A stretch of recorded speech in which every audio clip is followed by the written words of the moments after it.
আসসালামু আলাইকুম, আমি রেডিয়েন্ট টেকনোলজি থেকে মাসুদ বলতেছিলাম। এখন আমরা মাইনাস কোল্ড স্টোরেজের ড্রেন হিটার লাগাবো। আপনারা দেখেন, আমাদের হিটারটা ছিল 120 ওয়াট। 120 ওয়াটের হিটারটা আমরা লাগাবো। যদি এর বেশি আমরা হিটার দিই তাহলে আপনার পাইপলাইন নষ্ট হয়ে যাবে। ওই ক্ষেত্রে আমরা হিটারটা লাগাচ্ছি, আপনারা একটু দেখেন। সর্বপ্রথমে কস্টিপ দিয়ে মাথাটা আটকে নেব। আমরা মাথাটা আটকানোর পর আমরা কস্টিপটা ছিঁড়ে ফেলবো। ছিঁড়ে তারপর আমরা হিটারটা আস্তে গুছিয়ে নেব। ঠিক এভাবে হিটারটা আস্তে গুছিয়ে এসে কিন্তু আমরা পেস্ট তুলবো। এইভাবে প্রথমে বেশ কয়েকটি পেস্ট তুলবো আমরা।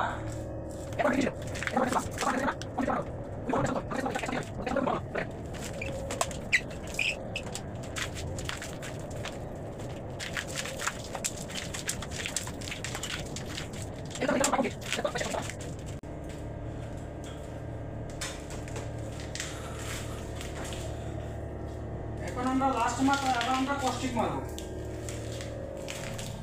কস্টিপ না মারলে এটা থাকবে না, এটা ছুটে চলে আসবে। আর এই কস্টিপের তেমন কোনো প্রবলেম হবে না, যেহেতু এটা মাইনাস কোল্ড স্টোর। অনেকে বলতে পারেন যে এই কস্টিপটা গলে যাবে, নষ্ট হয়ে যাবে। এটা কিছুই হবে না। এটা দেখা যাচ্ছে অনেক নর্মাল, কিন্তু এই যে আমাদের হিটার লাগানো কমপ্লিট।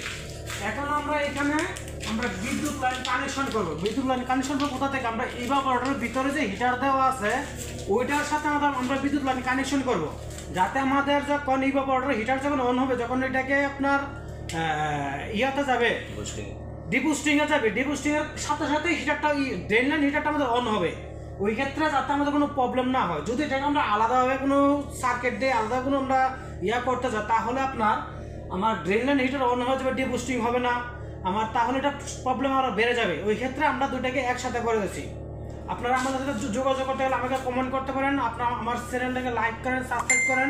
আমি চ্যানেলটা নতুন খুলছি, আপনার সবার সহযোগিতা কামনা করতেছি। আসসালামু আলাইকুম।